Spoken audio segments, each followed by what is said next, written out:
Olá pessoal, então vamos aqui iniciar nossa aula acerca de indução eletromagnética e indutância. Tá? Ah, então, indução eletromagnética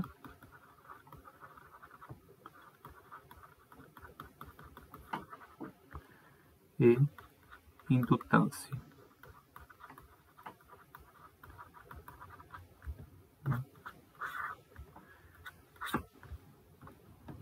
Então, a gente já viu nos estudos de campo magnético, né, na definição de campo magnético, que Oersted, né, já mostrou lá no final do século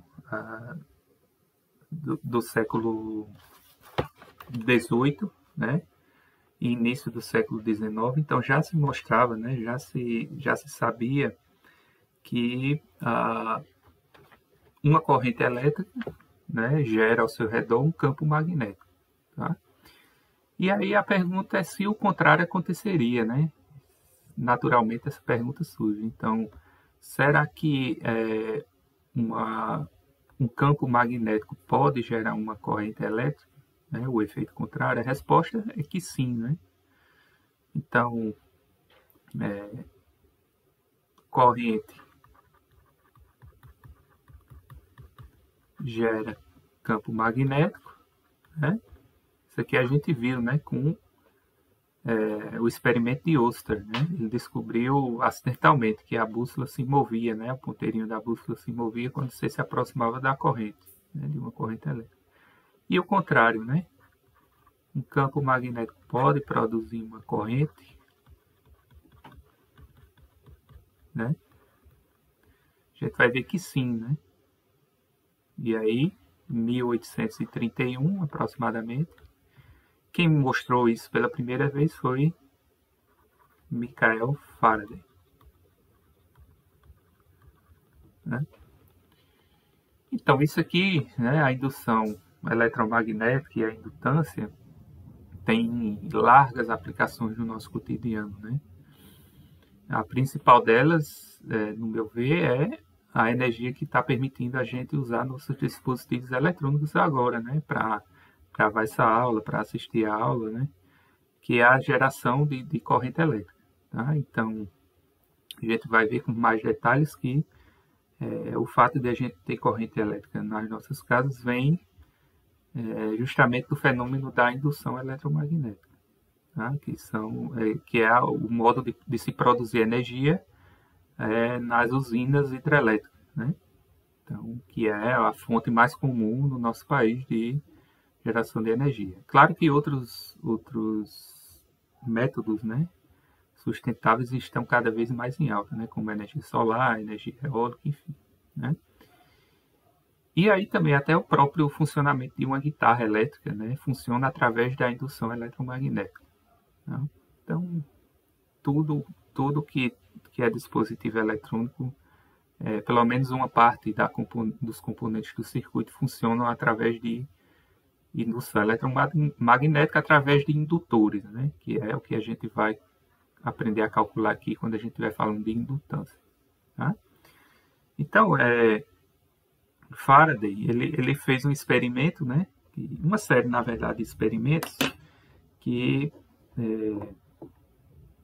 visava, né, observar o fenômeno da indutância. Né? Ele estava testando, queria saber se o efeito contrário aqui acontecia. Tá? Então, vou colocar para vocês aí uma animaçãozinha do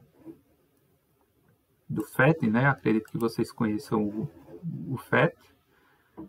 Um site de simulações, animações. E aqui, quando você vai na aba de Física e Eletromagnetismo, tem experimentos que ilustra, né, o que Faraday observou. Tá? Então a gente vai carregar aqui. Aqui, ó, eu tenho um ímã, tá? Aqui está o polo norte e o polo sul. E aqui eu tenho uma espira, né? Uma bobina com aparentemente aqui 4 espiras, né? E que cada terminal aqui da minha bobina está ligada a uma lâmpada. Tá? E aí a gente vai observar o que acontece quando eu aproximo o ímã aqui, ó. Eu faço ele passar através dessa bobina, tá? Dessas espiras aqui que estão enroladas, né? Então eu vou clicar aqui nesse campo, vai aparecer as linhas de campo. Tá? Então a gente sabe que as linhas de campo elas nascem no norte e morrem no sul. E então eu vou fazer o seguinte, eu vou aproximar o ímã da bobina. Vocês vão ver, ó, que quando eu aproximo, a luz se apaga, se acende e se apaga, né? Quando eu interrompo o movimento do ímã. Agora eu vou voltar, ela vai acender e apagar novamente. Tá? Ou seja, ó, se vocês observarem, a corrente só acende, ó, quando eu movimento o ímã, né? Ó, através da bobina. Quando eu paro, ela se apaga. E outro detalhe que vocês observam também é que à medida que eu me movimento mais rapidamente e à medida que o ímã está mais imerso aqui, ou seja, mais linhas aqui ó, estão presentes dentro da bobina, maior é a intensidade da luz. Então, essa intensidade ó, depende de quão rápido, ó, quanto mais rápido eu movimentar, mais clara a lâmpada vai brilhar, né, com um brilho maior, e da maneira que ó, eu vou colocando mais linhas de campo aqui ó, dentro da bobina. Tá vendo? Então, já existem dois parâmetros aqui que a gente observa, né? Questão do movimento, na verdade três, né? A luz só acende e se apaga quando tem um movimento relativo entre a bobina e o ímã, né? À medida que eu vou me aproximando, né, o campo, né, as linhas de campo, o número de linhas vai aumentando, então a lâmpada também brilha de acordo com o quão eu estou imerso aqui dentro da bobina, né? E a outra observação é que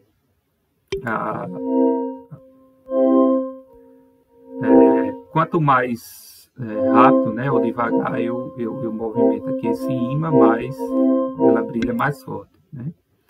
Então, eu posso escolher aqui, ó, para eu colocar um voltímetro, tá? E aí ela vai me dar a voltagem medida aqui, né, a corrente que está sendo gerada aqui, né? Então, veja, se eu coloco o ímã da direita para a esquerda, né, ó, a voltagem que é gerada, né, então gera-se uma corrente aqui, né, e quando eu estou me aproximando aqui ó, da esquerda para a direita, ó, essa voltagem é negativa. Tá? Então, o que o amperímetro mede aqui, o voltímetro, mede aqui é uma voltagem negativa. Se eu volto para cá, vai medir uma voltagem positiva. Tá? Então, negativo, paro, vai para positivo. Tá? Então, quando eu estou me aproximando, a corrente tem um sentido. Quando eu estou me afastando, tem outro sentido. Né? Sentido negativo aqui e positivo quando eu me afasto. Tá? Então, são as observações que eu consigo fazer aqui desse experimento. Tá? Então, veja, isso, então, esse fenômeno, né, observado por Faraday, é chamado de indução eletromagnética. Tá? Então, o que está acontecendo aqui, né, é uma geração de corrente, ou seja, de uma força eletromotriz, né, que você observa que não tem gerador aqui, não tem uma bateria, não tem uma pilha, né? Ou seja, a corrente está sendo criada aqui simplesmente pelo movimento do ímã, né? Então, isso é o que a gente chama de indução eletromagnética, ou seja, o campo magnético né? Na verdade, a gente vai ser mais rigoroso, né, em questão de fluxo. Então, mas a grosso modo, o campo magnético do ímã que está permitindo gerar uma corrente elétrica aqui, que permite acender a lâmpada, tá? E essa corrente, ela só existe, obviamente, vocês estão vendo aqui, se eu fizer um movimento relativo do ímã aqui em relação à espira. Tá? Então, quando eu paro, não existe mais corrente. Tá? Então, essas três observações que a gente fez, né? Dá para a gente definir, né, uma quantidade mais rigorosa, né? A partir, né, dessas observações. Então, deixa eu voltar aqui para a minha lousa. A gente também pode, né? Deixa eu voltar aqui para a minha lousa. A gente também pode observar isso, ó, se eu tiver essa figurinha que eu tirei lá do Hadley, né? Se ao invés de você, no lugar do ímã, você pode ter aqui um circuito, tá? Então, você pode ter aqui um circuito que simplesmente, ó, você tem aqui um voltímetro, tá? Isso aqui faz o papel daquele circuito que tem a lâmpada, né? E aqui você tem um circuito, ó, de um resistor em paralelo, né? Quando essa chave aqui é fechada, ele fica em paralelo com uma fonte, tá? Então, quando eu fecho aqui essa chave S, né, eu vou gerar uma corrente que está variando, né? A corrente vai variar um pouco e vai se estabilizar, né? Isso acontece bem rapidamente. Mas durante essa variação, a gente sabe que a corrente aqui, ó, quando passar aqui na espira, vai gerar um campo magnético, né? Por exemplo, para cá, né? Então, veja, nesse caso aqui, se a gente for atender a regra da mão direita, na verdade, né? Vamos analisar aqui. Então, quando eu fechar, vai sair uma corrente aqui, né? Ela vai passar aqui no fio, vai subir, né? Vai fazer esse sentido aqui, ó. Então, pela regra da mão direita, né? Na verdade, o campo que vai ser observar aqui vai ser um campo para cá, né? Campo B. Tá? Então, enquanto essa corrente estiver variando, né?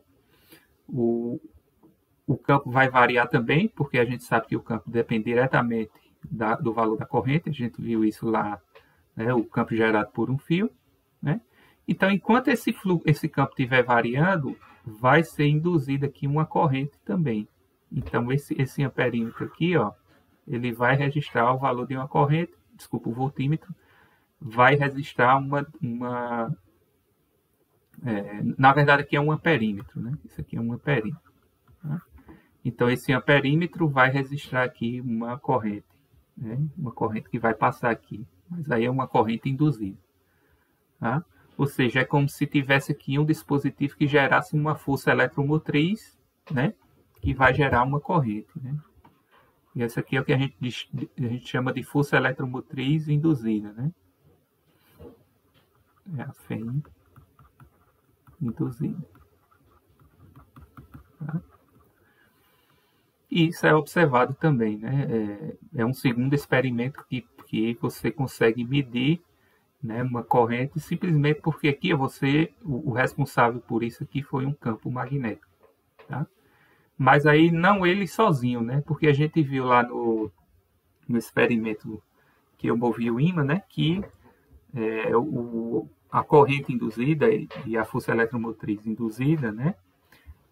Ela depende do movimento do ímã, não depende apenas da existência do campo, porque mesmo quando o ímã está parado, existe o campo ali, né? Mas o campo em si não produz, o campo sozinho não produz a força eletromotriz induzida, né? A fé induzida, né? Mas sim o movimento relativo, né? Nesse caso, não houve movimento relativo, mas houve uma variação, né, do campo elétrico aqui devido à variação da corrente. Lá, né, a variação do campo magnético foi devido ao movimento do ímã, né? Então, quando você está lá, o ímã está mais próximo à espira, né, o campo magnético aumenta naquela região, tá? Então, deixa eu voltar para lá, né? Ó, quando eu estou... então, observa aqui, ó, o número de linhas, né? Então, ó, note que aqui, ó, eu tenho, por exemplo, 4 linhas, né? Entrando aqui na espira, né? Quando eu aproximo, ó, cada vez mais linhas estão entrando, ó. A figura que está desenhando apenas essas linhas, né? A gente sabe que existem infinitas linhas, né? E note, ó, o campo ele depende do espaçamento, como a gente sabe, né? Ó, então, nesse caso aqui, ó, as linhas estão mais espaçadas umas da outra. Significa que o campo aqui nessa região tem menos intensidade de quando eu coloco o ímã aqui, ó. Quando eu coloco o ímã aqui dentro, ó, note que as linhas ficam mais espaçadas, menos espaçadas entre elas. Significa que as regiões aqui, se eu desenhar mais e mais linhas, vai ser uma região em que o campo elétrico está cada vez maior. Desculpa, o campo magnético está cada vez maior à medida que eu coloco o ímã para dentro, né? Então, isso é o que faz eu aumentar a intensidade do campo, né? Eu coloco o ímã mais para dentro, eu estou aumentando a intensidade do campo, né? Porque eu estou permitindo que se passem mais linhas de campo. E se vocês lembrarem, né, linhas de campo está associado com fluxo, né?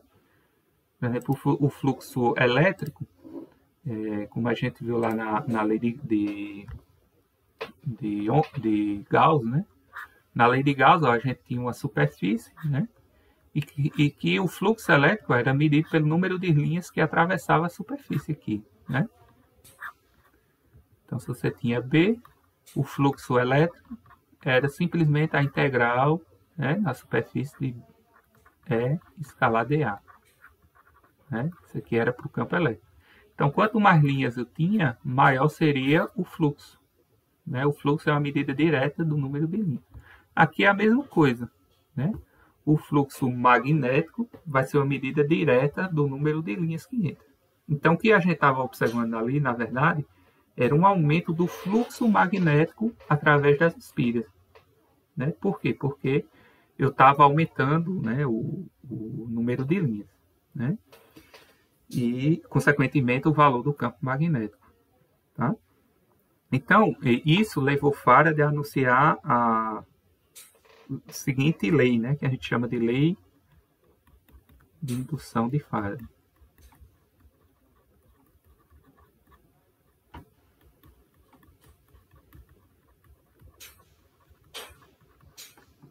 Lei de indução de Faraday, que é o seguinte, né? Uma força eletromotriz é induzida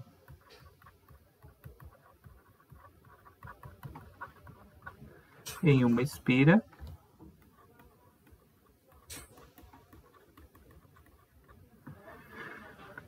quando o número de linhas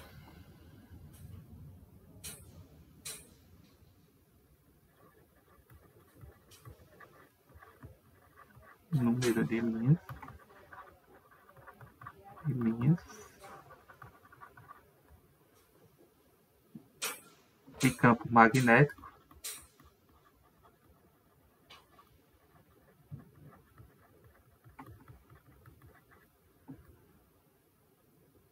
que atravessa a espira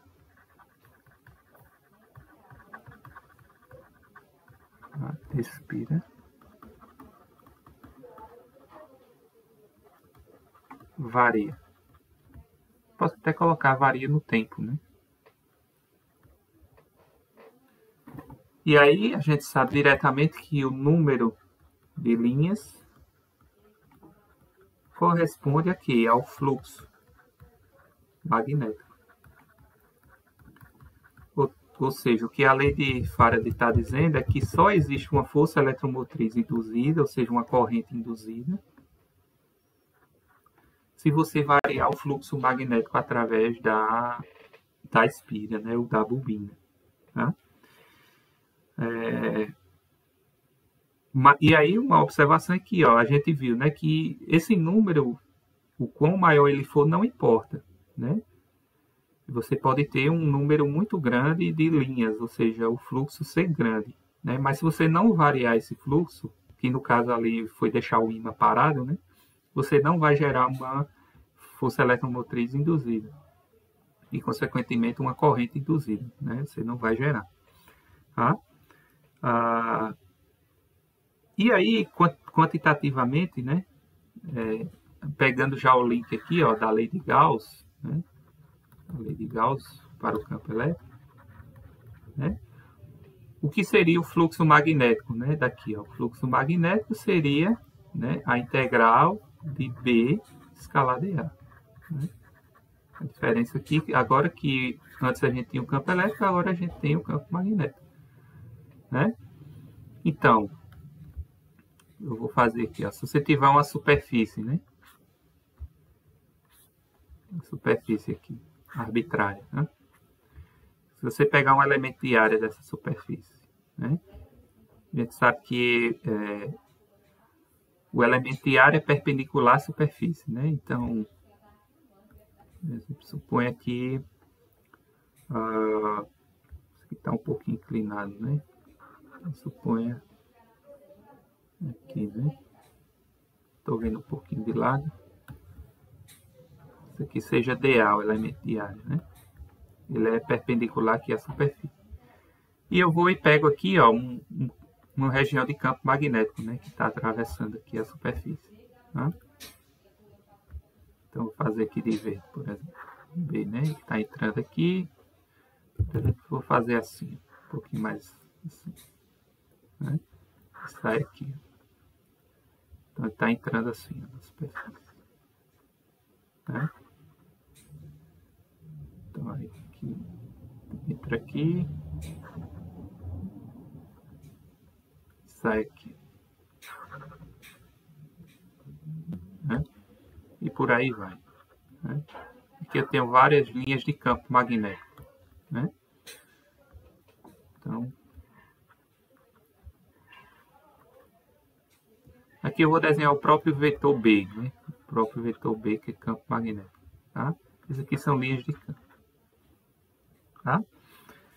Então, veja.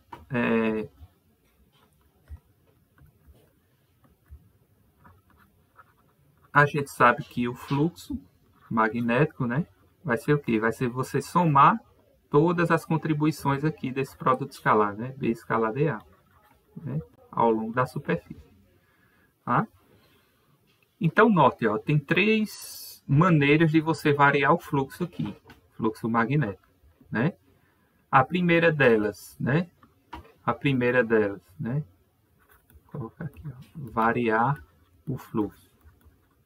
Você tem 3 maneiras. A primeira é variar B, o campo magnético, né? Ou seja, se você aumentar o campo, quanto maior o campo, mais linhas de campo vão atravessar essa superfície, né? Porque, lembra, o fluxo é o número de linhas, né? Número de linhas. Né? Então, se você variar B, você aumenta. Por outro lado aqui também, ó, se você variar a área aqui, se você aumentar a área, né? Variar a área em que essas linhas de campo também estão passando, ou seja, você aumentar a área ou você diminuir, né? Você vai estar variando também o fluxo. Né? Diretamente aqui você observa, né? Por essa equação. Por exemplo, se essa área aqui for uma área A, e se, por exemplo, né? Você tem uma superfície em que B é constante, né? Então, B sai da integral ali, integral de dA é A. Então, fica B vezes A, onde B é a área da superfície. Tá? Então, por aqui fica mais fácil de observar.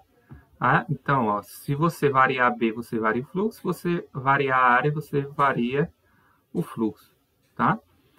Mas só que tem uma observação aqui, que esse B foi constante e paralela à área. Por exemplo, se ele estiver em cima do vetor área, né? Se ele fizer 90 graus com a superfície. Mas se ele não fizer, aí você tem que vir para cá, né? Que é o caso mais geral possível. Tá? E qual é o terceiro modo de você variar o fluxo? Né? O fluxo magnético. É você variar o ângulo aqui, ó, entre os dois vetores né? O ângulo θ entre B e DA. Ou seja, o fluxo, ó, porque isso aqui é um produto escalar, né? Então, B escalar DA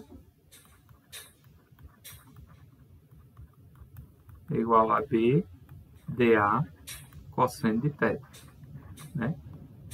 Então, se você variar B, você varia o fluxo. Se você variar a área, você varia o fluxo. Se você variar o ângulo entre eles, você varia o fluxo também. Então, variar o ângulo entre B e DA. Ou seja, você girar essa superfície, né? Se o campo está nessa orientação aqui, por exemplo, né, fixa, se você girar essa superfície, né, você vai variar o ângulo aqui, ó, ou para mais ou para menos, né? De maneira que isso aqui é máximo quando o quê? Quando o cosseno de θ é 1, ou seja, o θ igual a zero. O B está exatamente na direção DA, que foi esse caso aqui, ó, que eu fiz. Eu fiz um B constante e paralelo ao vetor DA, ou seja, perpendicular à superfície, né? Então, você teria um fluxo máximo quando B e DA eles estivessem na mesma direção, né? E teria um fluxo negativo se B tivesse aqui diametralmente oposto, né? Fazendo 180 graus. Você teria um fluxo negativo. E você teria um fluxo nulo quando B fizesse 90 graus aqui, ó, quando o θ fosse 90, né? Em relação a DA. Aí você teria um fluxo nulo, tá? E aí, ó, se você começar a girar essa superfície através do campo, ó, você vai ter situações em que o campo é máximo, o campo é mínimo, o campo é nulo, ou seja, você vai estar variando também o número de linhas, né, que está atravessando aqui a superfície, né? Uma hora está passando um máximo de linhas, né, que é quando B e DA eles estão na mesma direção. Não vai passar linha nenhuma quando B e DA eles forem perpendiculares, né, ou seja, essa área aqui for perpendicular, né? Ou seja, fizer 90 graus aqui com os vetores, ou seja, não vai passar nenhuma linha através do vetor área. E ele vai ser negativo, vai ter seu valor mínimo quando isso aqui for 180, né? Ou seja, o campo está apontando para cima e o vetor área apontando para baixo, fazendo 180 graus. Tá? Então, são as três maneiras de você variar o fluxo, né? O fluxo magnético e, consequentemente, gerar, né, força eletromotriz induzida, tá? Tem essas três maneiras aí, tá? Então,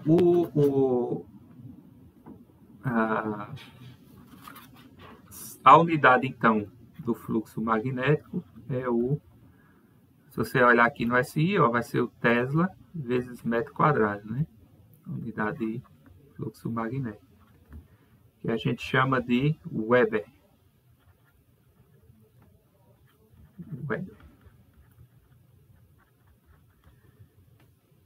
Que também foi um contribuinte aí, né, para os estudos da indução eletromagnética.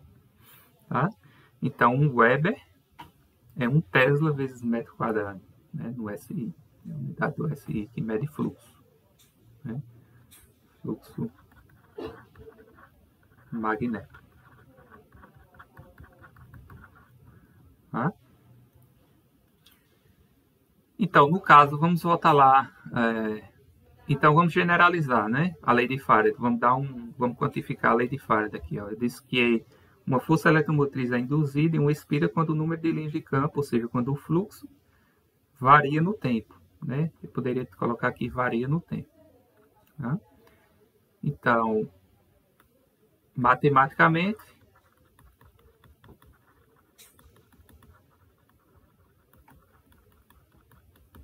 a minha força eletromotriz induzida, né? Eu vou chamar de Epsilon. Também eu posso colocar um índice aqui se você quiser, e, enfim. É igual à variação do fluxo magnético no tempo. Tá? Então você tem que variar no tempo o fluxo magnético. Tá? E aí, ó, vai aparecer um sinalzinho aqui negativo. Tá? Que esse sinal negativo a gente vai discutir quando a gente enunciar a lei de Lenz, né? Mas em módulo, ó, isso aqui está de acordo com a experiência que a gente viu, né? O módulo da força eletromotriz induzida é a variação do fluxo no tempo, né? Isso aqui é a lei de Faraday, Lenz, porque Lenz que deu essa contribuição aqui, ó, que ele disse que a força eletromotriz ela se opõe, né? Por isso que o sinal negativo, ela se opõe o sentido dela é tal que o fluxo se opõe ao fluxo, a variação do fluxo que está gerando a força eletromotriz induzida, né? Isso aqui a gente vai ver com mais detalhes adiante, tá? Lembrando sempre, né, que o fluxo magnético é integral, isso aqui é uma área aberta, né, de B escalar dA, né? Então é a variação temporal dessa quantidade aqui, né? Isso é o que a gente chama de fluxo magnético. Tá? Então vamos voltar lá a figurinha para ver o que foi que variou. Lembra que tem 3 formas de variar o fluxo, né?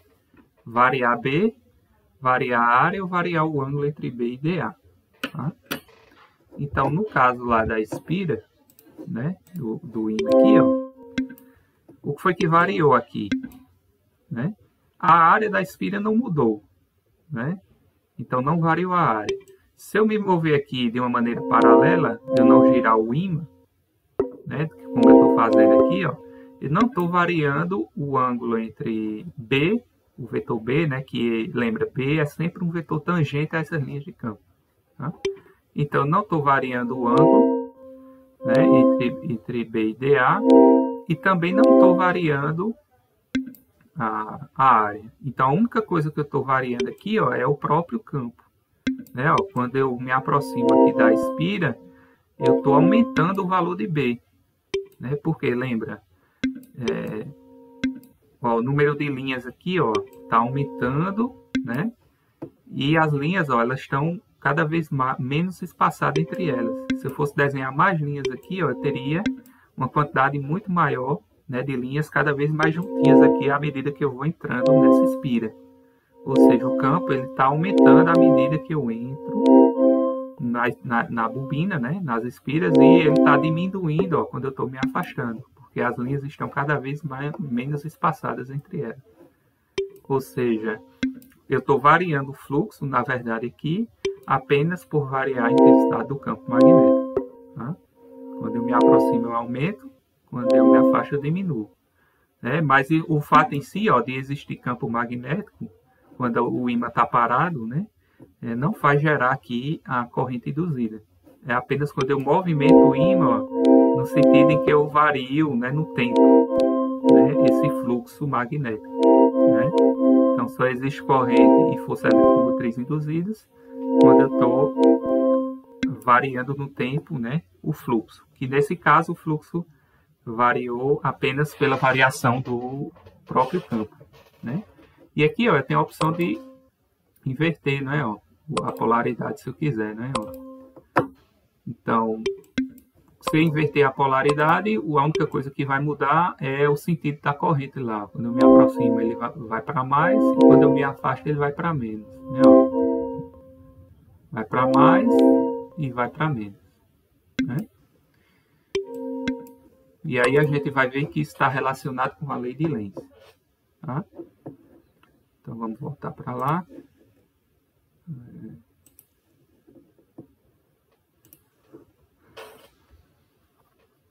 Então, depois de Faraday dar essa contribuição, né, muitíssimo importante, faltou, né, saber o porquê que o sentido da força eletromotriz, né, e das correntes induzidas. Né? A gente viu que gera, né, que uma corrente é gerada, mas qual é o sentido? Né? Ela obedece aqui regra. Né? Então, foi Lenz que deu essa interpretação. Né? Lei de Lenz.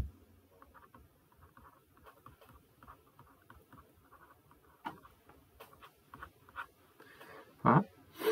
Então, eu vou enunciar aqui e vou explicar com detalhe. Né? Então, a força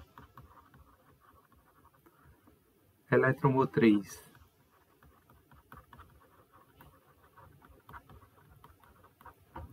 induzida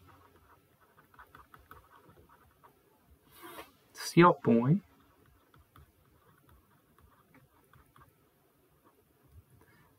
à variação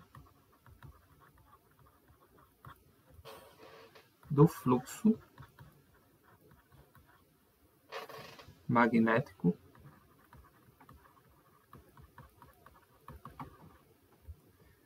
isto é, a corrente induzida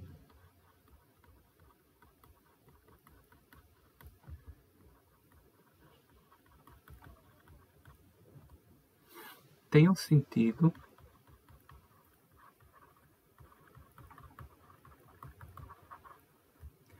tal que o campo magnético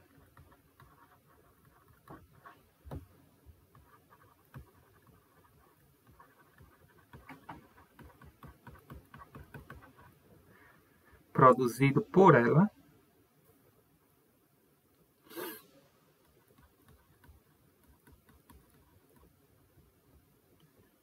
gera um fluxo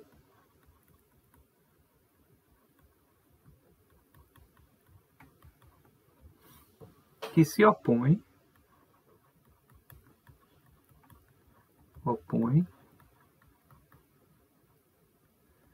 à variação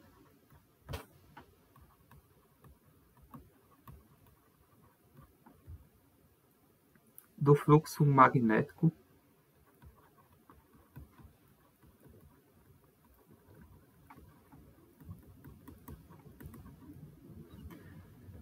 produzido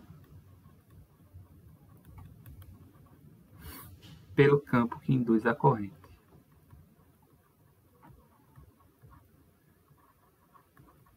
Induz a corrente. Tá um pouquinho complicado, né? A gente olhar só o enunciado e entender o que é que significa aí, tá? Mas aí eu vou colocar um exemplozinho prático aqui, né? E vocês vão entender o que é que significa essa lei de Lenz, tá? Então deixa eu pegar aqui uma figurinha de um ímã, tá? Vou pegar um ímã aqui que vai servir como exemplo para a gente.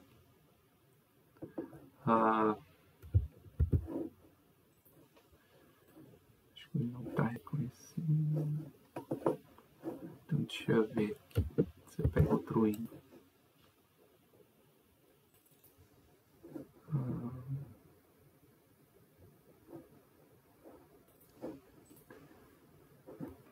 Só um minuto.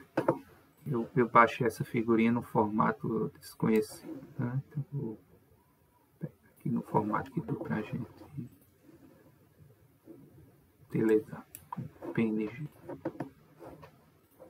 Deixa eu voltar aqui. Vamos lá. Pronto, tá aqui. Então, ó, eu tenho aqui um ímã, tá? Polo norte, polo sul, né? E vou fazer o seguinte, eu vou pegar aqui eu vou girar ele aqui, eu vou fazer ele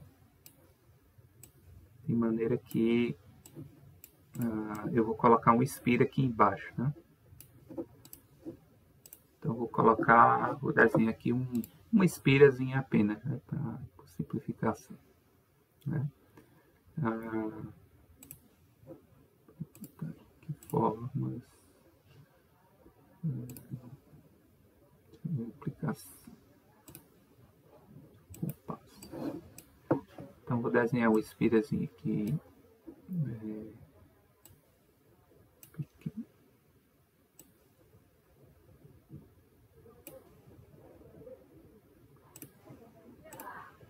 Pronto, vou fazer ela menor aqui, né?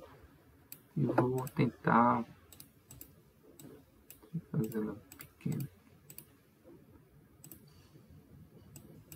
Tentar achatar ela aqui. Pronto. Então, seguinte, eu tenho uma espira, tá? E vou fazer o que, ó? Eu vou fazer aquele experimentozinho que a gente fez, tá? eu vou aproximar, né, o polo norte aqui da minha espira, tá? Então, quando eu aproximo, né, a gente sabe que lá vai gerar uma corrente induzida, né, e uma força eletromotriz induzida, tá? E aí a pergunta é, qual é o sentido dessa corrente, né, e consequentemente da força eletromotriz que gera essa corrente, tá?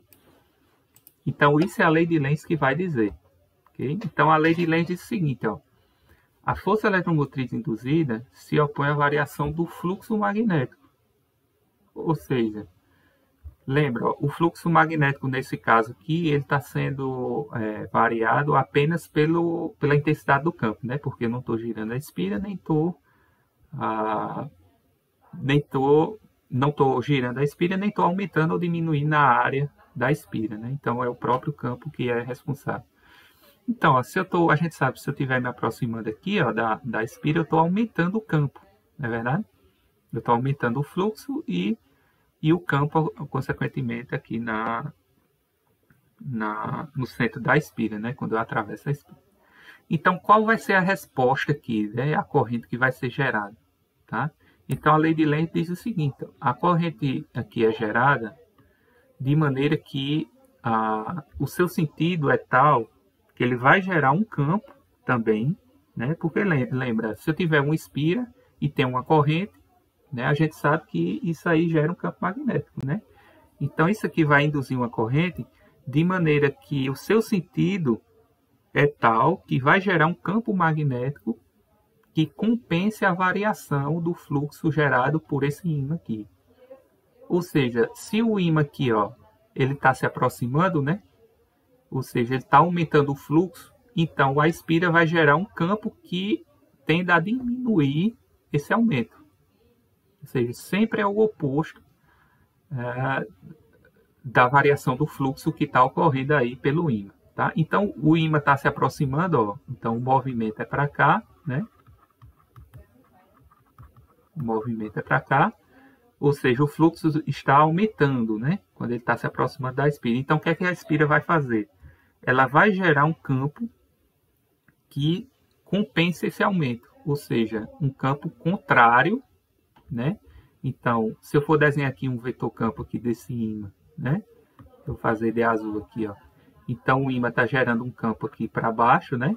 Que está aumentando.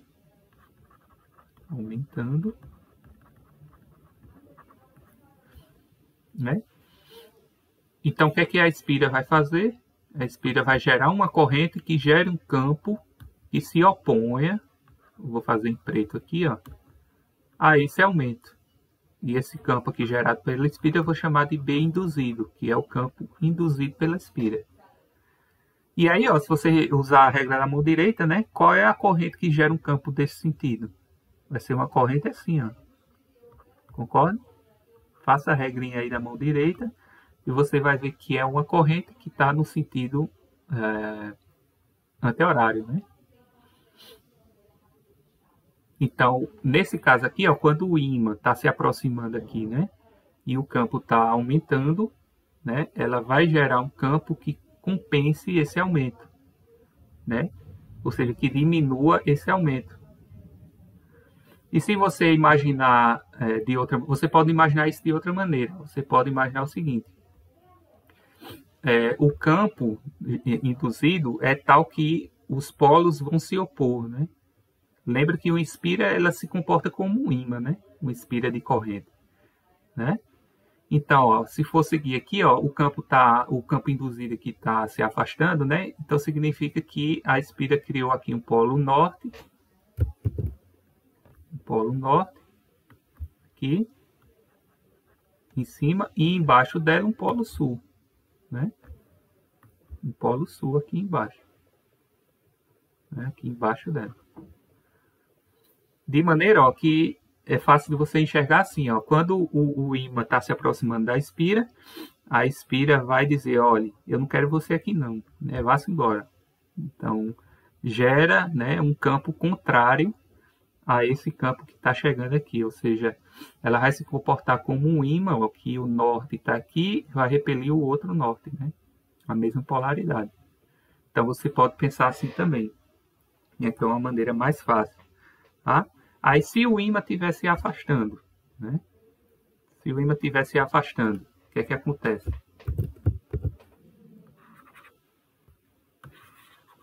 Se o ímã estiver se afastando, vou pegar esse Inspira aqui e vou copiá-lo também.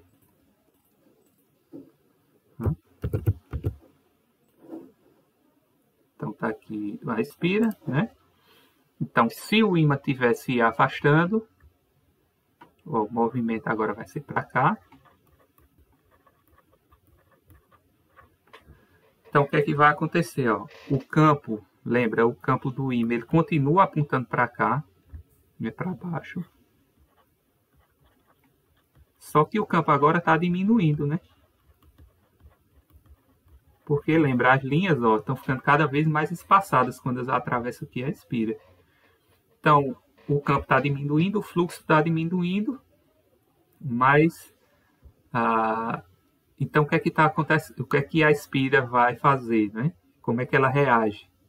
Então, lembra, a lei de Lenz diz o seguinte, ó, a corrente induzida tem um sentido tal que o campo gerado por ela gera um fluxo que se opõe a, nesse caso aqui, a diminuição.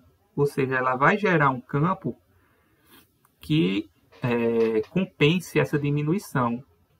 Ou seja, que aumente, né, o fluxo. Então, se o ímã está se afastando, ele está diminuindo o fluxo, e a Inspira vai dizer, olha, eu me arrependi, não vá-se embora não, venha para cá. Né? É igual a pessoa, né, que dá corda a outra, né, chama a outra para perto, quando ela vem para perto, diz, não quero você não, né? E quando ela vai embora, diz, não, venha, né? Volta para mim. Né? Uma pessoa, como é que se diz, enganadora, né? Nesse caso aqui, quando ele quis a pessoa, chegou, ela não quis, né? E quando ele foi embora, ela diz assim, não, volta para cá. Então ela vai gerar um campo, né, que compense, né, que traga o ímã de volta para ela, ou seja, que aumente o fluxo através da Inspira, ou seja, ela vai gerar agora um campo para cá, ó, né, no mesmo sentido aqui do campo B, né, que vai ser o B induzido. Por quê? Porque se ela gerar esse campo B induzido, vai ajudar aqui o B que está diminuindo no sentido de aumentar o fluxo, né, através dela, da Inspira. E aí, se você aplicar a regra da mão direita, né, aplica o polegar aponta no campo e os dedos no sentido da corrente. Né? Então, a corrente agora vai inverter, e vai ficar no sentido horário. Né? Né? Então, esse vai ser o sentido da corrente induzida. E, consequentemente, da força eletromotriz induzida. Tá? Então, lembra sempre, né? Quando o ímã está chegando perto, o Inspira vai reagir de maneira a tentar expulsar o ímã para fora. Né? Então, vai criar um polo norte aqui e um polo sul, ou seja, um campo para cima. Regra da mão direita, acha o sentido da corrente. Quando o ímã está se afastando, né? O que é que vai acontecer? Ela vai querer que o ímã volte, né, para ela. Então, vai gerar um campo de maneira que a polaridade aqui é invertida, né? Aqui é o sul e aqui é o norte. Deixa eu fazer de vez como eu fiz para o outro, né? Aqui é o sul e aqui é o norte. De maneira que o sul, ó, atrai o norte, né? O sul da Inspira tende a atrair o norte do ímã, né? De maneira que ela quer compensar, né, essa diminuição do fluxo que está passando aqui através dela. Tá? Então, isso é o que a lei de Lenz diz para a gente encontrar o sentido da corrente induzida e da força eletromotriz induzida. Tá? Você pode fazer essa mesma análise invertendo aqui, ó, se o sul estiver chegando, né? Você gira o ímã aqui, né? Se o sul estiver se aproximando, você vai observar essa mesma situação, né? Então, aqui gera um sul, né? Se fosse sul aqui, seria o inverso, o contrário aqui, seria sul-norte, e a corrente seria oposta aqui, né? Seria no sentido contrário a essa que está descrita aqui. Da mesma maneira aqui, se fosse sul aqui e norte, né? Também se inverteria aqui, né? Seria norte em cima e sul, né? A gente teria a situação oposta, e a corrente seria o contrário dessa que está sendo descrita aqui. Tá? Você pode fazer essa análise também. Então, isso é que dá, né? Essa análise qualitativa que a gente fez, né? É o que significa o sinal negativo aqui da lei de Lenz, de Faraday, né? Aqui, né? Então, esse sinal negativo é referente justamente a essa análise que a gente fez aqui, né? Da lei de Lenz. Tá? Ok, então. E aí, a gente pode ter... Vou mostrar já uns exemplozinhos, né?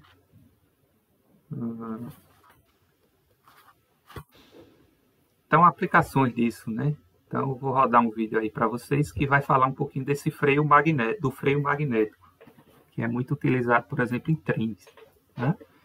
Então, objetos pesados, né? Se você não quiser criar um sistema de freio, né? Um trem, por exemplo, seria muito custoso e muito...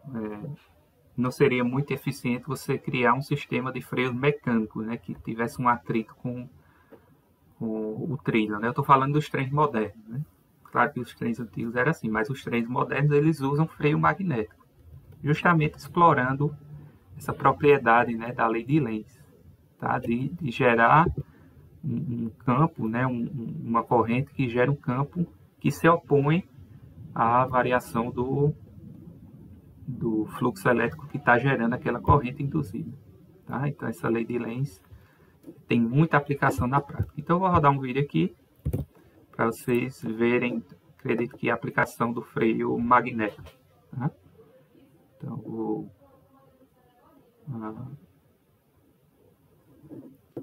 vou colocar aqui minha tela com um vídeo no YouTube aí, ó, que eu vou mandar para vocês depois. São chamadas as correntes de Foucault, tá? Essas correntes, né, induzidas, né, que aparecem aí nos dispositivos, vários dispositivos, tá? Não só aí no caso do trem, tá?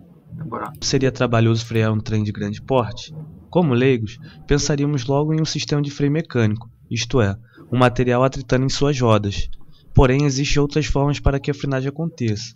Uma alternativa seria utilizando um campo magnético. Parece estranho, não é? Mas realmente funciona.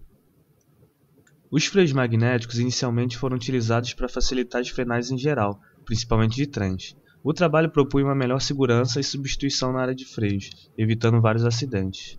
Para entender melhor seu funcionamento, vejamos um experimento bem simplificado que nos dá a ideia do que basicamente acontece em um sistema com freios desse tipo. O ímã é responsável por produzir o campo magnético, e o pêndulo feito de alumínio, que é um material não magnético, fará o papel da roda do trem.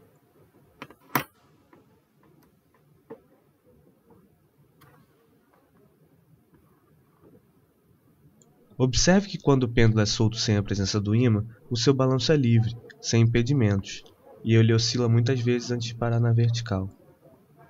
Porém, quando criamos um campo magnético na região do espaço onde o pêndulo está oscilando, de tal maneira que haja variação de fluxo magnético através da superfície do alumínio, o movimento do pêndulo é extremamente amortecido, e ele rapidamente atinge o repouso. Isso ocorre pois na superfície de alumínio surgem correntes elétricas, as chamadas correntes de Foucault, que dissipam rapidamente a energia do sistema. Para entender o que são correntes de Foucault, precisamos inicialmente entender a lei de Faraday, também conhecida como a lei da indução eletromagnética. Na primeira metade do século XIX, Faraday realizou uma série de experimentos que o levaram a formular uma lei que hoje leva o seu nome. Observou, por exemplo, que quando o ímã se aproximava de uma espira condutora em repouso, surgia na espira uma corrente induzida. Alternativamente, observou que quando uma espira se aproximava de um ímã em repouso, também surgia na espira uma corrente induzida, que seria a mesma que no caso anterior se a velocidade relativa entre o ímã e a espira fosse a mesma. Faraday percebeu que a quantidade importante na explicação de tal efeito era a variação do fluxo magnético através da espira, fosse ele causado pelo movimento do ímã ou pelo movimento da espira, ou de ambos. A lei de Faraday afirma, essencialmente, que a variação do fluxo magnético através de uma espira dá origem a uma força eletromotriz que causa uma corrente induzida. O sentido da corrente induzida é tal que o campo magnético criado por essa corrente gera um fluxo magnético através da espira, contrário à variação do fluxo magnético que a causou. Esse resultado é conhecido como a lei de Lenz e nos ajuda a determinar de forma simples o sentido da corrente induzida. Vale mencionar que o campo magnético gerado pela corrente induzida também contribui para a força eletromotriz, o que mostra quão sutil é a lei de Faraday. E o que isso tem a ver com as correntes de Foucault? Voltemos então ao experimento do pêndulo passando por uma região de campo magnético localizado. Quando a superfície de alumínio do pêndulo começa a entrar na região do campo magnético do ímã, há uma variação do fluxo do campo magnético desse ímã através da superfície de alumínio. Consequentemente, haverá uma fé induzida que, por sua vez, provocará o surgimento de correntes elétricas na superfície de alumínio. Essas correntes são as chamadas correntes de Foucault, que dissiparão através de efeito Joule a energia do sistema, fazendo com que o pêndulo pare esse movimento muito mais rapidamente do que se não tivesse campo magnético. Agora, observe um pêndulo com fendas.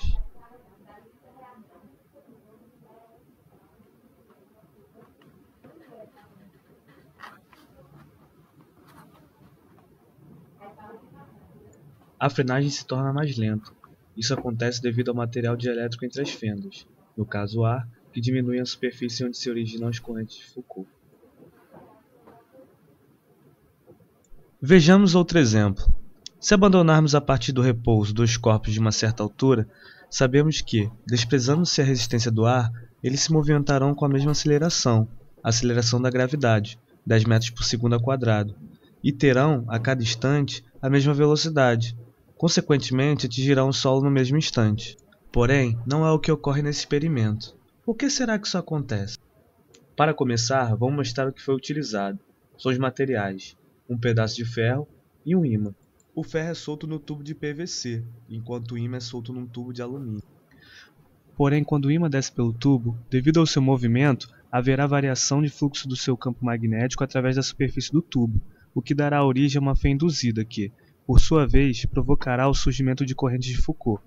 Devido à dissipação de energia causada por tais correntes, a energia cinética do corpo em queda livre será menor, fazendo com que haja um retardamento no tempo de queda do corpo. Se colocarmos um ímã mais potente, como os que encontramos em HDs, a demora ao cair é maior ainda.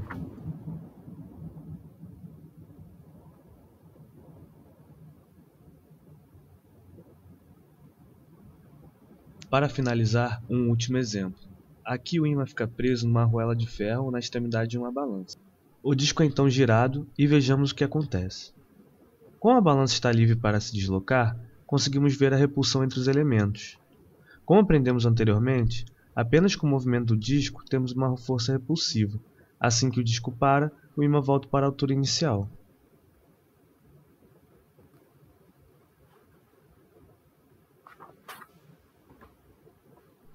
Este trabalho foi realizado por alunos do curso de Ciência da Computação da Universidade Federal do Rio de Janeiro, com auxílio do Laboratório Didático do Instituto de Física e orientação do professor Carlos Farina.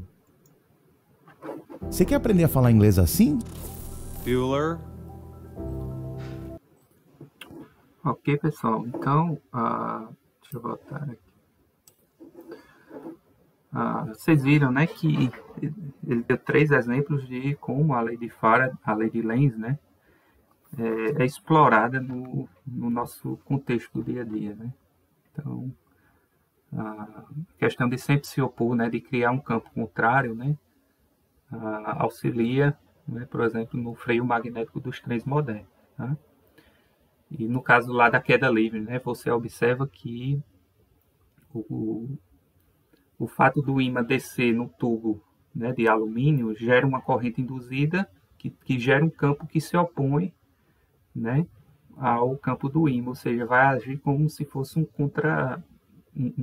atrito, né, um atrito viscoso, né, como se você jogasse um objeto num fluido viscoso, né, ele vai descer mais lentamente, né, vai atuar como uma força de atrito, tá? E é importante observar que a lei da conservação da energia sempre é válida nesses casos, né? E a lei de Lenz, né? Ela nada mais é do que a consequência da lei de conservação da energia. Tá? Para que a energia se conserve, ela tem, né, a espira ela tem que reagir dessa maneira. Tá? Porque, por exemplo, se o ímã, quando estivesse se afastando, né, a espira criasse um campo tal que puxasse ainda mais o ímã, isso aí violaria a lei de conservação da energia. Né? Então, é importante mencionar essa questão da conservação da energia. Tá? Elas sempre se conservem. E nesses casos também, né, onde envolve o fenômeno da indução. Tá? Então, uma análise importante que a gente tem que fazer, né, é a questão dos campos elétricos induzidos. Tá? Que são os campos elétricos, né? A gente sabe que a força eletromotriz é um campo elétrico, por exemplo, quando uma bateria está ligada no circuito, né? Ela gera uma força eletromotriz que corresponde a um campo elétrico que está bem orientado ali no interior do condutor, né? Então, como será então a forma do campo elétrico induzido, né? De uma força eletromotriz induzida? Qual será a forma dele? Né? Os experimentos já mostraram um pouco, né? Assim, de maneira qualitativa. Tá?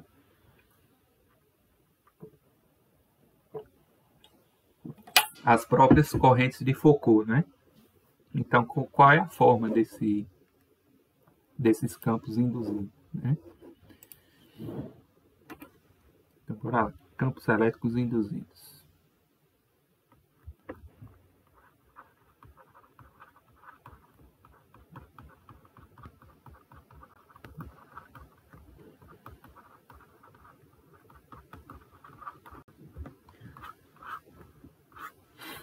Então, se você lembrar da definição, né, de força eletromotriz, né, a força eletromotriz, né, lá de circuito é o que? É o trabalho que você tem que dar, né, a uma certa quantidade infinitesimal de carga dQ, né, para que ela atravesse lá o dispositivo, né, por exemplo, a bateria, né. Então, é a quantidade de trabalho por unidade de carga que você tem que fornecer para que essa quantidade de carga dQ, né, saia do polo negativo, que é do polo de potencial menor, e vá para o polo positivo. Né? Ou seja, ela funciona, né, como se fosse uma bomba d'água. Ela pega a água, né, e joga para cima da caixa. Né? Lembra que a gente fez essa analogia lá na aula de circuito. Tá? Então, essa é a definição de força eletromotriz. Né? O trabalho por unidade de carga. Sua unidade é o volt, como a gente sabe, né? O joule por coulomb. Tá? Então, a gente sabe que o trabalho, né, de maneira geral,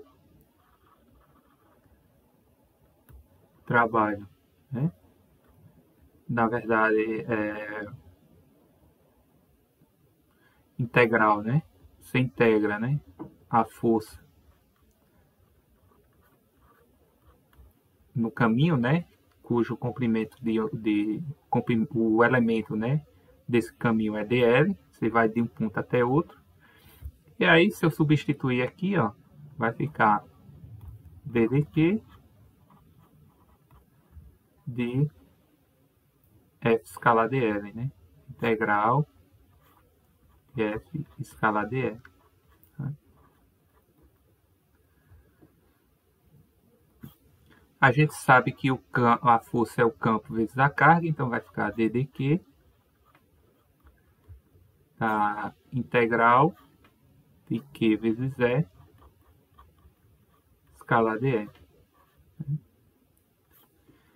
Quando essa derivada está aqui de uma derivada total, ela vai entrar na integral como uma derivada parcial. Né? Isso é uma propriedade do cálculo. Tá? Então, significa que quando eu tiro, na verdade, ela está com uma derivada parcial, né? Eu tiro ela da integral, significa que eu eliminei uma variável, né?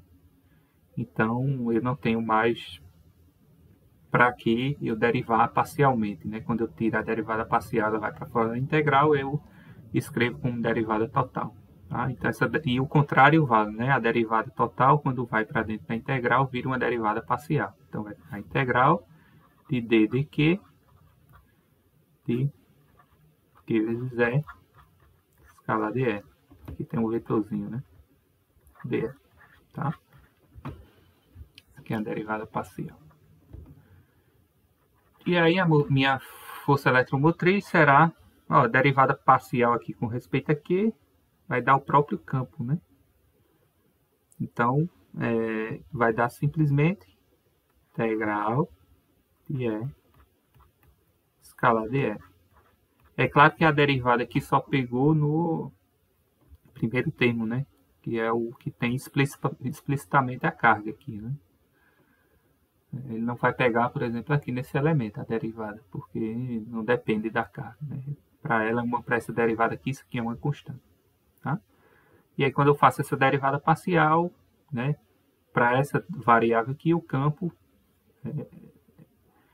é a constante, né? Então, derivada da constante vezes a variável vai dar simplesmente a constante.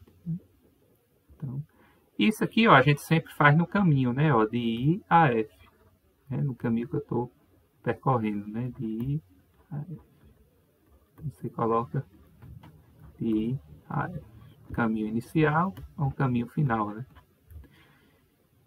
Então, a gente pode escrever a força eletromotriz dessa maneira aqui, tá? Então, você vai de um caminho inicial a um caminho final e faz essa... eu posso pegar aqui, ó. Isso aqui é um I, isso aqui é um F, né? Eu pego um trechozinho aqui dl, um vetor tangente aqui a essa curva. Por exemplo, o meu S está apontando aqui para cima, né?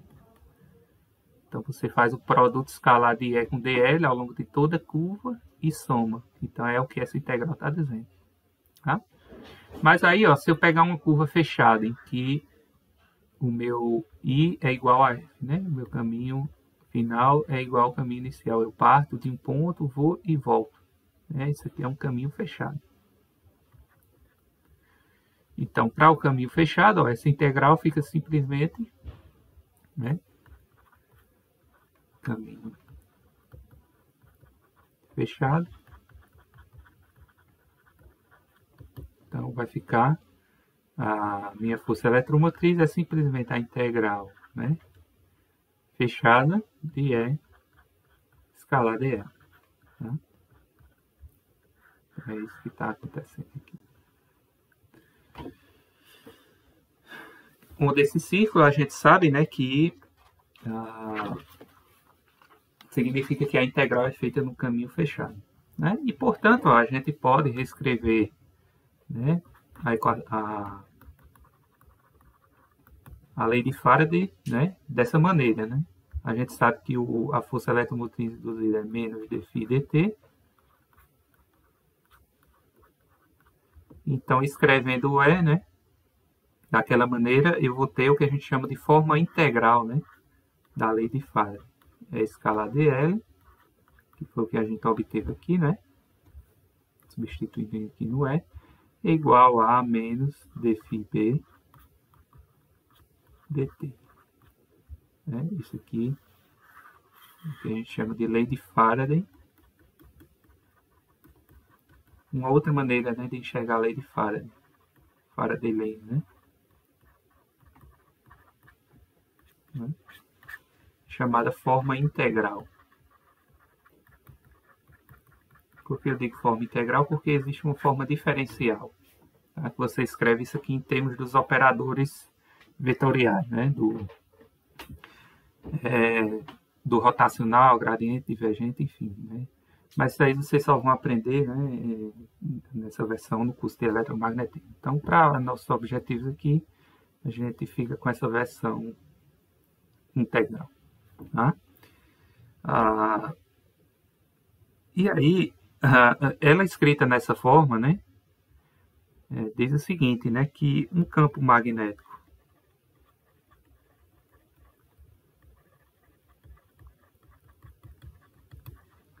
que varia produz um campo elétrico. Né?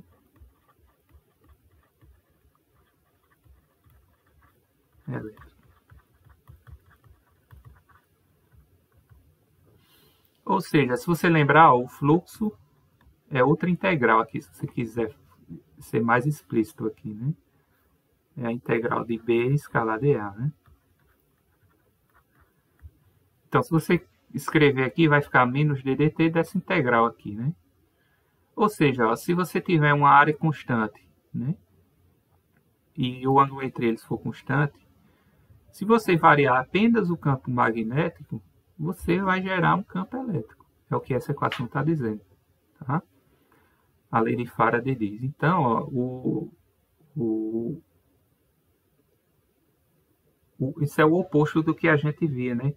No experimento de Ohm. A gente viu que uma corrente, né? Ou seja, um campo elétrico gera um campo magnético. E aqui um campo magnético que varia, né? Ele produz um campo elétrico. Tá?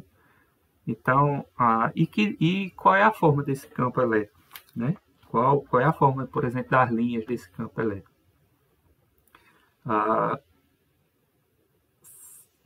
Se você observar, se você lembrar lá do caso, lembre, né? Lembre. Na eletrostática.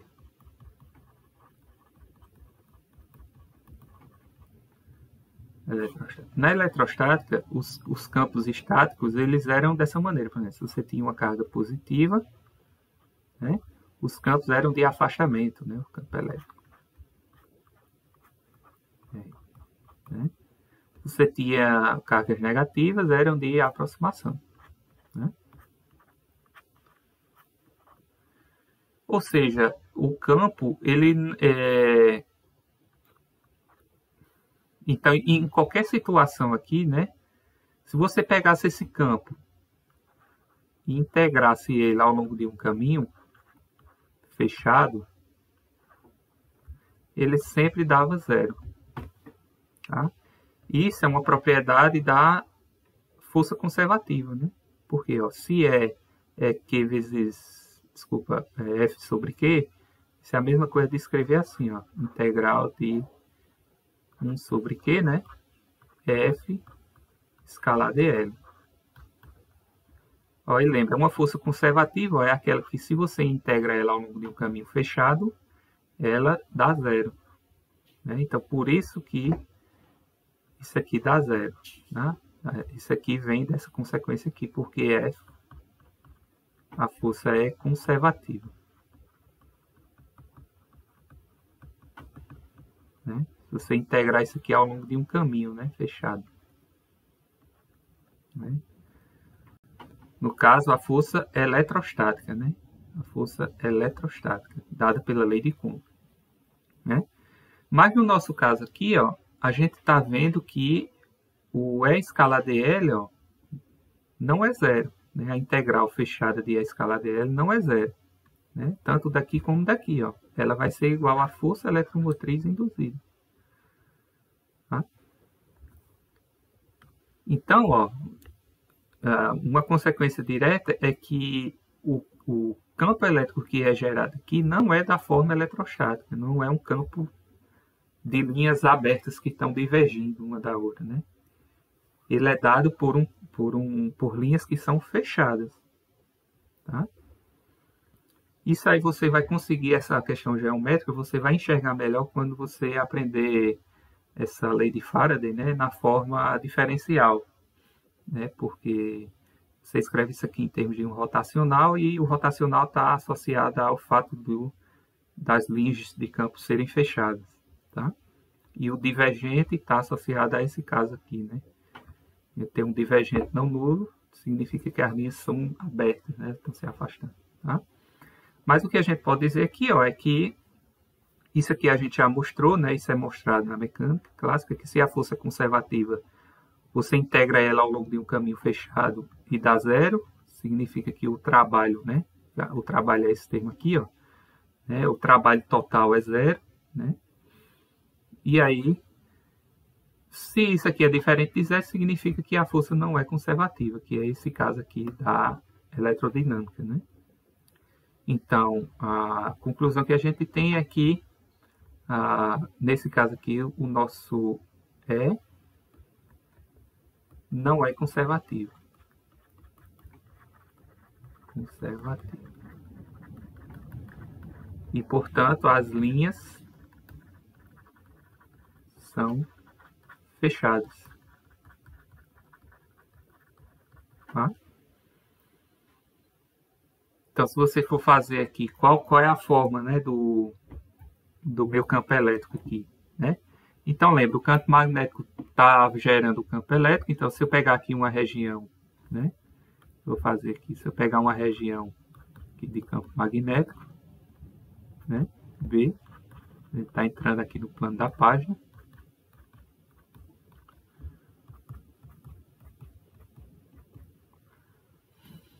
Então, o que eu vou ter, né, são linhas fechadas de campo, né? Linhas...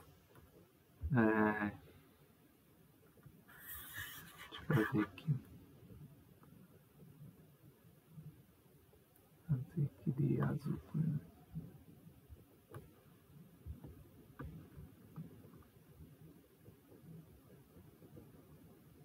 Então, você vai ter aqui linhas fechadas, né?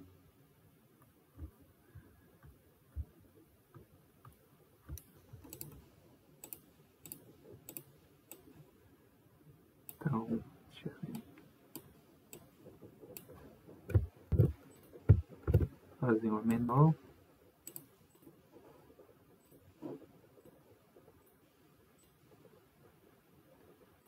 E outra menor. Ou seja, você vai ter, ó,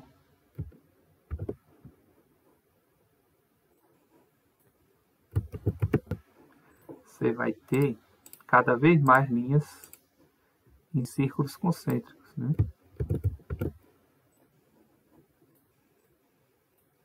E por aí vai. Eu poderia desenhar muitas aqui.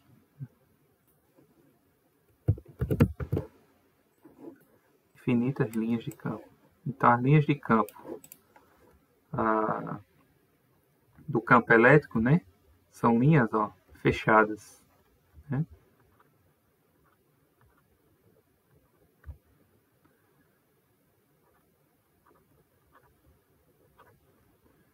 Então, são linhas fechadas, né? Então, obviamente, ó, como são linhas fechadas, ó, lembra das correntes de Foucault, né? Se isso aqui é uma área daquela parte metálica que ele mostrou, né, do pêndulo, então cada círculo desse, ó, é dado por uma corrente de Foucault, né? Você pode escrever uma corrente em cada círculozinho desse do campo elétrico, né? Do campo elétrico induzido, né? Então, o campo elétrico induzido, conclusão, né? Induzido, ele não é conservativo.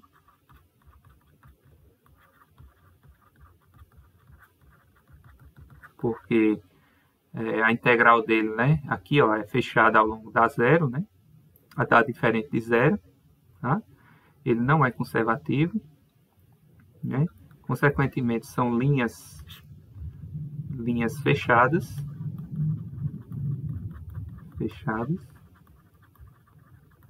né? Dessa maneira aqui, diferentemente do caso eletrostático, né? Que são linhas abertas, né? E, consequentemente, ó, se o campo não é conservativo, né, você não associa uma força conservativa, como nesse caso aqui. Nesse caso, ó, a gente tinha um potencial elétrico, né? Já que a força é conservativa, a gente pode escrever um potencial elétrico para esse sistema, né, que facilita muito. Nesse caso aqui, ó, você não pode ter, não podemos escrever uma função potencial, porque o campo não é conservativo. Tá? A gente só pode escrever potencial elétrico.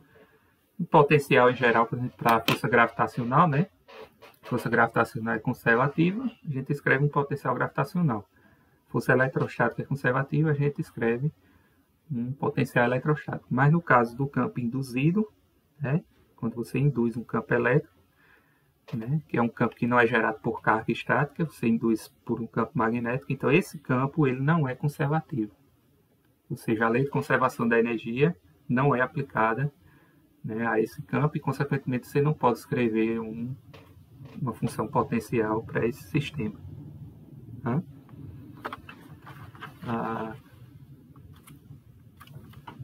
Ok, então vamos lá.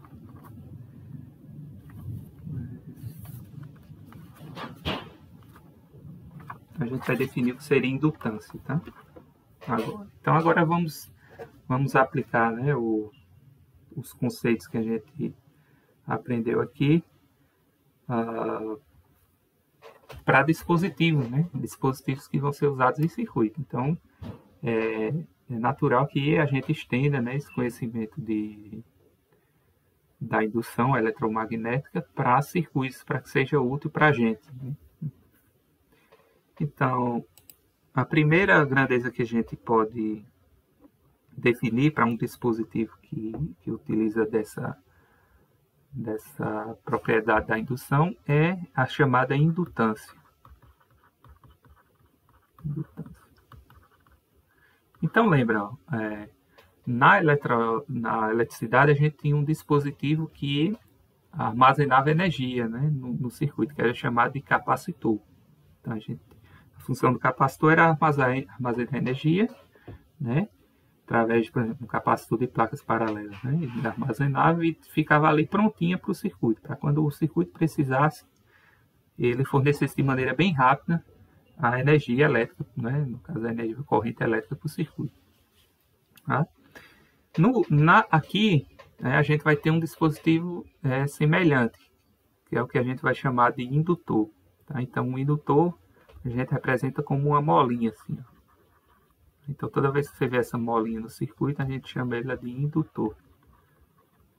Então, o que é que o indutor faz, né? Ele armazena energia, mas não energia elétrica, ele armazena energia magnética. E essa energia ela vai estar disponível ali para o circuito quando o circuito precisar para gerar um campo magnético ali de maneira controlada. Tá? Então, ele vai estar ali presente no circuito para gerar um campo magnético, consequentemente uma corrente induzida ali quando o circuito precisar. Tá? E aí, como é que a gente define, né? Lembra que para o capacitor a gente tinha capacitância, e para o indutor a gente vai ter o que a gente chama de indutância. Né? Indutância a gente vai chamar de L. Tá? Então, L, como é que a gente define, no caso, a capacidade que o indutor tem de armazenar energia ali no campo magnético. Isso aqui, ó, são essas molinhas, é porque o indutor geralmente é na forma de solenoide. Né? Vocês sabem que o solenoide são espiras que estão bem juntinhas e enroladas, né? Então ali potencializa, né? Então você tem, ó, várias espiras enroladas, né? Então ela gera um campo ali, ó, que no centro dele, do solenoide, né? Solenoide.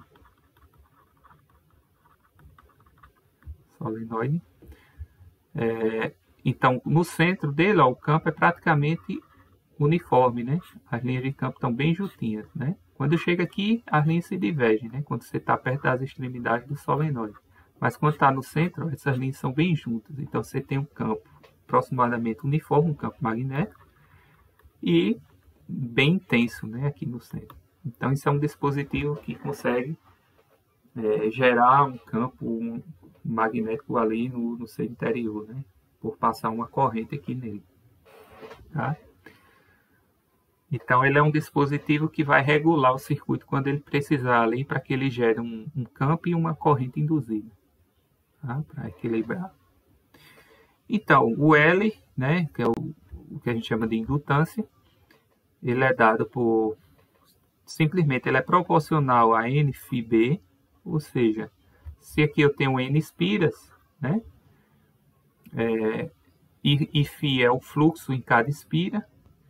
Então, ó, isso aqui é, vamos dizer, a quantidade Faraday chamava isso de quantidade de campo magnético, né?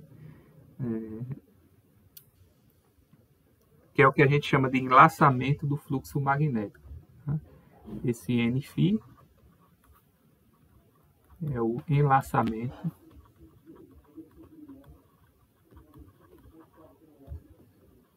do fluxo magnético.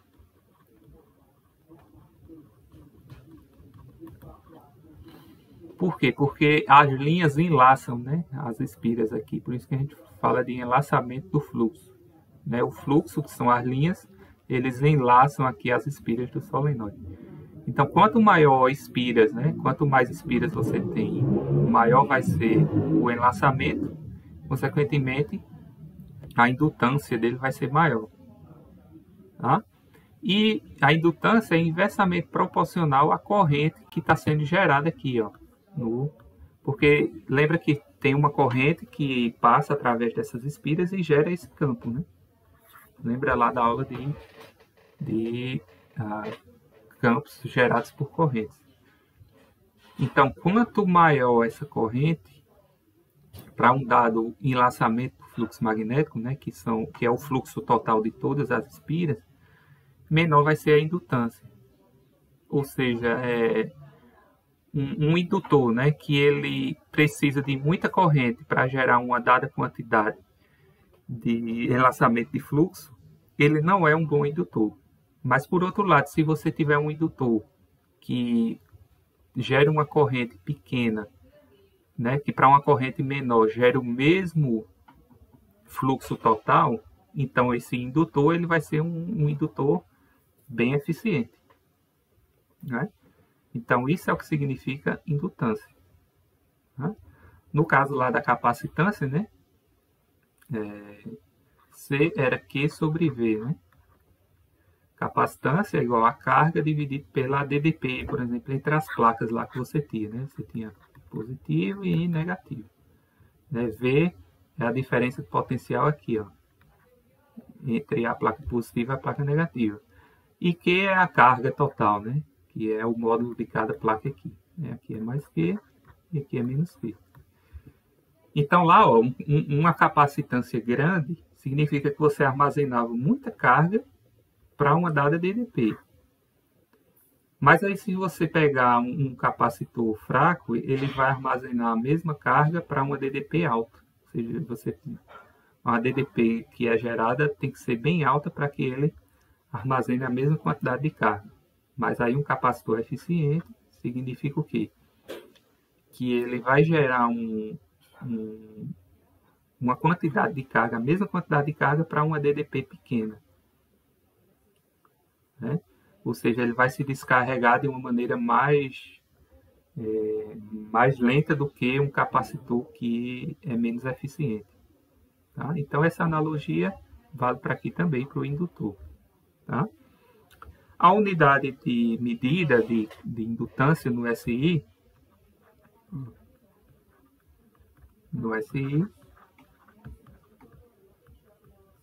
a unidade de indutância, ó, se você olhar aqui é o Weber, né? É o Weber por ampere, né? Lembra que um Weber é um Tesla, né? A unidade de fluxo magnético é um Tesla. Essa unidade, um Tesla vezes metro quadrado. E aqui vai ficar por ampere. Tá? Isso aqui é o que a gente chama de Henry. Né? De Henry. É o Henry. Que também foi outro personagem que contribuiu aí para o estudo da indutância, né? Juntamente com Weber e Faraday e Lenz, né? Não foi só Faraday e Lenz, né? Tiveram também esses personagens, né? Joseph Henry, né? E aí, ó, a gente mede a indutância dessa maneira, né? No SI, através do Henry. Que um Henry é um Weber por ampere. E um Weber a gente sabe que é um Tesla vezes metro quadrado. Tá? E aí, ó, naturalmente dá para a gente calcular, né, a indutância de um solenoide. Tá? Como é que a gente calcula a indutância de um solenoide?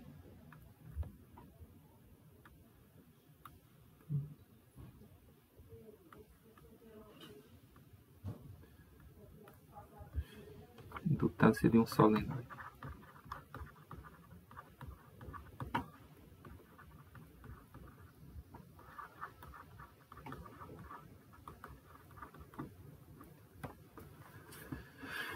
né? Então, vamos imaginar o seguinte. Vamos imaginar que a gente tem um solenoide, né? Um conjunto de molinhas aqui de espiras juntas, né? E aí você pega, né? Se você olhar de frente aqui, né? Essa espira, ela tem uma área A, né? Você olhar ela de frente aqui, isso aqui é um círculo, né? De área A. Tá? Essa áreazinha aqui é a área da seção reta, né? Do solenoide. Tá?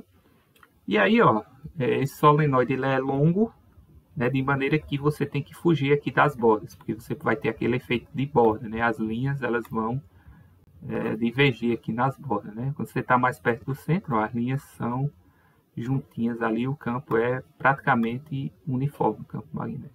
Tá? Então você está longe das bordas, de maneira que eu vou pegar aqui um trechinho desse fio, ó, né, que tem um comprimento L. Tá?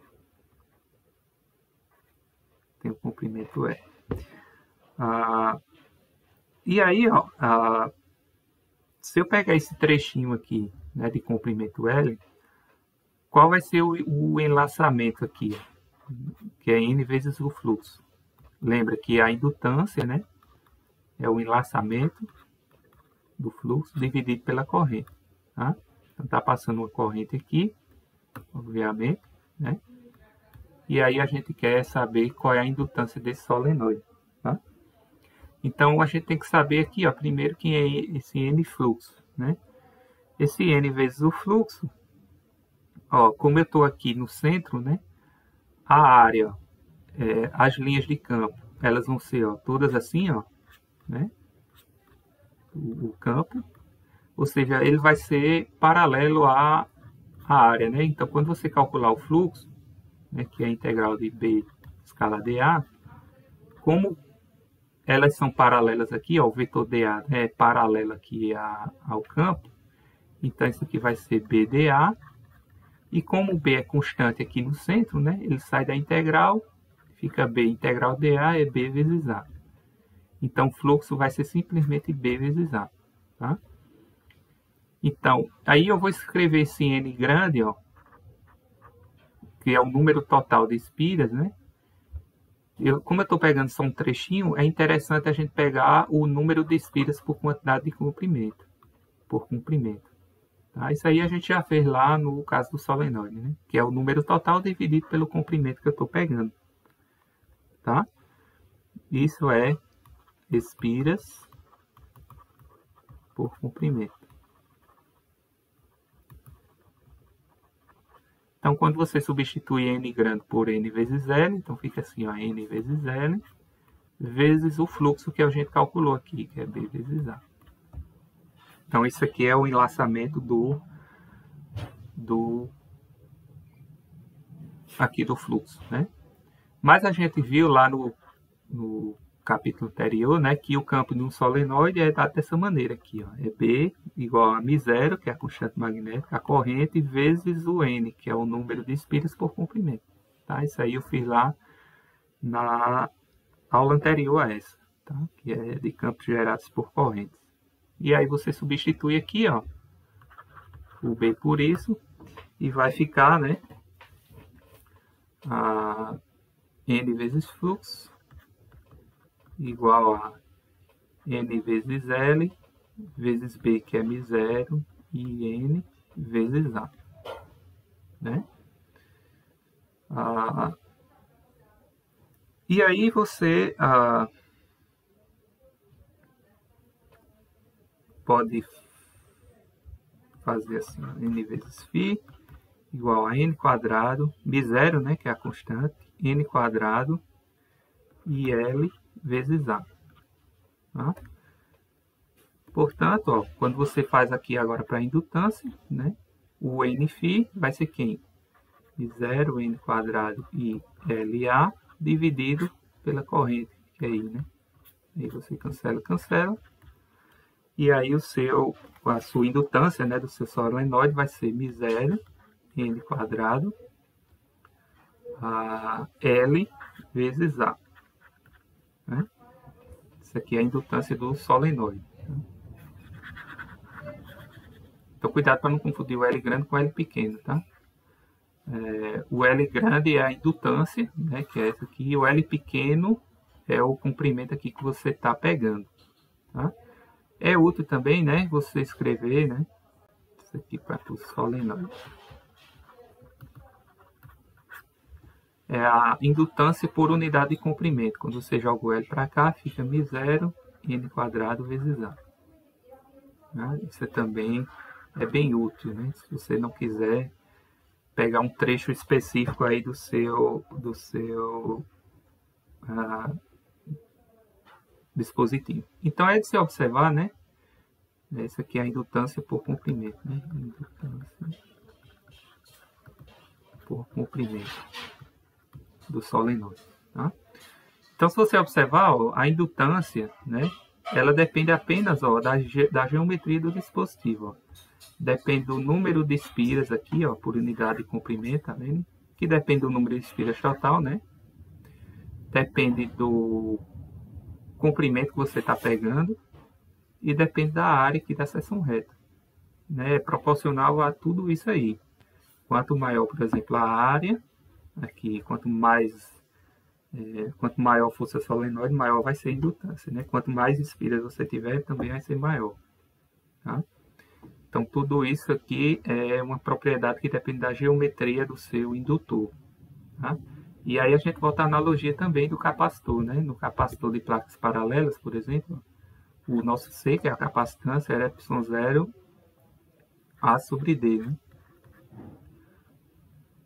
Então, a capacitância também, ó, depende apenas da geometria, ó, da área e da distância aqui entre as placas, né? E aqui é a área de uma das placas, né? E ε0 aqui, obviamente, é constante, né? Se você está no vácuo aí, tá? Então, a mesma coisa acontece para o indutor, né? O indutor, a indutância de um solenoide só depende da geometria do solenoide, tá? Então, eu vou dar uma pausazinha aqui e depois a gente volta, tá? Com o restante do conteúdo.